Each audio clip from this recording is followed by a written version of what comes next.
Dober dan, dobrodošli nazaj na mojem kanalu. Danes imam za vas pripravljen en malo krajši video, kjer si bomo pogledali razliko med deloadom in taperingom.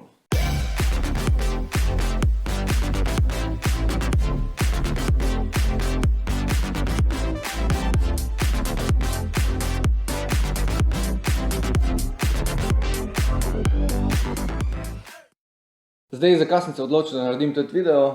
Predvsem zaradi tega, ker vidim, da še vedno trenerji ne znajo ločiti razlike med taperingom pa med deloadom.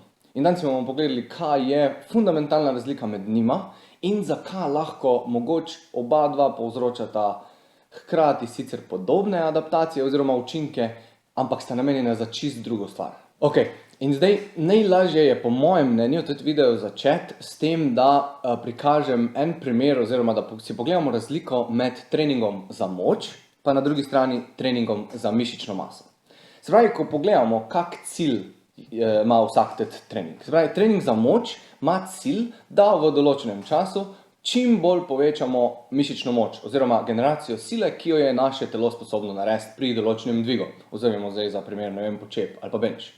Po drugi strani imamo pa trening za mišično maso oziroma trening za hipertrofijo.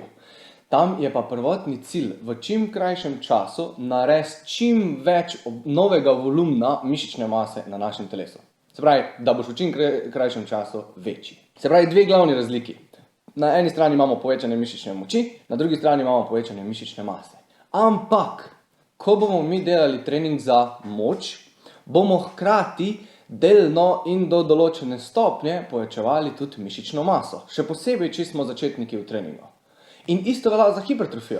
Hipertrofijin cilj je sicer povečati čim bolj mišično maso, ampak hkrati, ko se bo povečevala mišična masa, se bo delno in do določene stopnje povečala tudi mišična moč. Ok, se pravi, imamo dve različni tehniki treninga, ki imata različne cilje, ampak do določenega nivoja obe dve povzročata zelo podobne adaptacije mišičnega sistema. No, in zdaj zelo podobno je, ko se tiče oziroma ko gre beseda o deloadu oziroma o taperingu.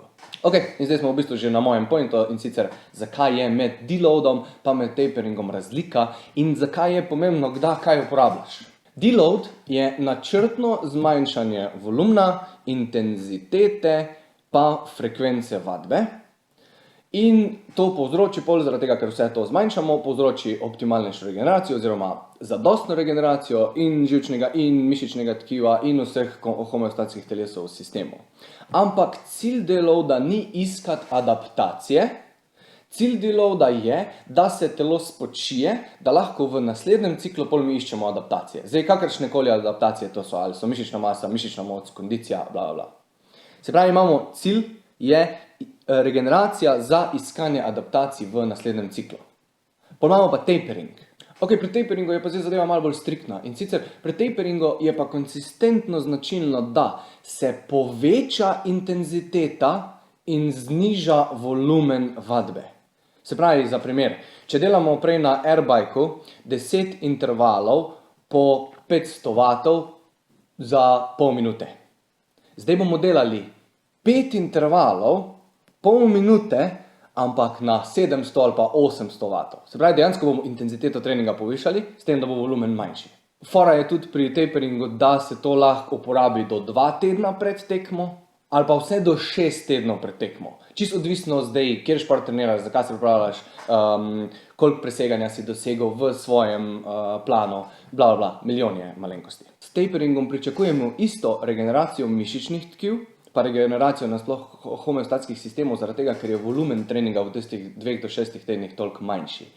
Ampak pričakujemo in ciljamo na adaptacije med taperingom. Ni važno, a tapering traja 2 tedna ali traja 6 tednov. Zdaj, krajši ko je, bolj bomo pričakovali adaptacije v aktivaciji živčnega sistema, oziroma nasploh, da smo bolj aktivirani drug dan ali pa naslednje par dni.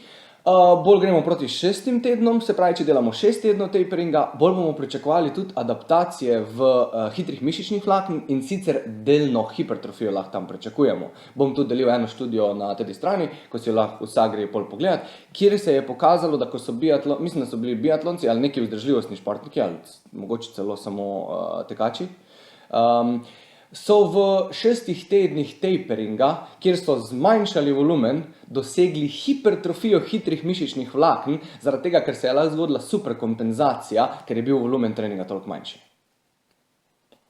Ok, upam, da nisem preveč zakompliciral. In kaj je zdaj ključna razlika med tema dvema? Po mojem mnenju prva stvar, ki je, med deloadom ciljamo na regeneracijo tkiv, zaradi tega, da bomo lahko naredili močnejše oziroma bolj optimalne adaptacije v naslednjem mezociklu, medtem ko pri taperingu ciljamo na regeneracijo tkiv in adaptacijo živčnega sistema med samim taperingom. To je glavna razlika.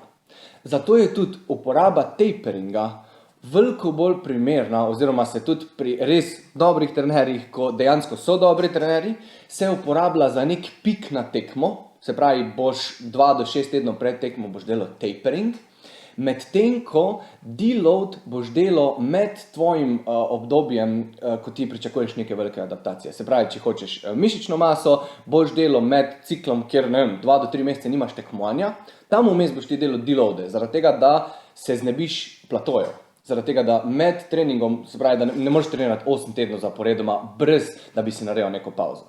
In zdaj, če ti v tiste 8 tednov, na vsake 4 tedne, vsake 5 tednov narediš deload trening, oziroma deload teden, to pomeni, da pač je volumen, intenziteta in frekvenca treningov nižja, boš lahko s 5 tednom nadaljeval, oziroma z 6 tednom nadaljeval, kjer si končal in pričakoval večje adaptacije. Zato je deload. Deload je ful dober za premagovanje platojev. Medtem ko tapering je ful dober za aktivacijo oziroma za izboljšanje sposobnosti telesa za tekmo, za neko tekmovanje. In spet, tako sem že na začetku rekel, ja, pri obeh dveh lahko ti pričakuješ podobne adaptacije na začetku. Se pravi, ti lahko narediš 2 do 3 dni deloada pred tekmo in zaradi tega, ker boš spočit, boš lahko na tekmi mogoče dvignil več, ko si bil v treningu sposoben. Ampak to je samo zaradi tega, ker si spočit. Medtem ko, če narediš ti tapering za tekmo, boš dejansko med tistim taperingom dobil adaptacije in boš dvignil še več, kot pa če bi bil sam spočit. To je razlika. Se pravičujem, če sem kaj zakompliciral.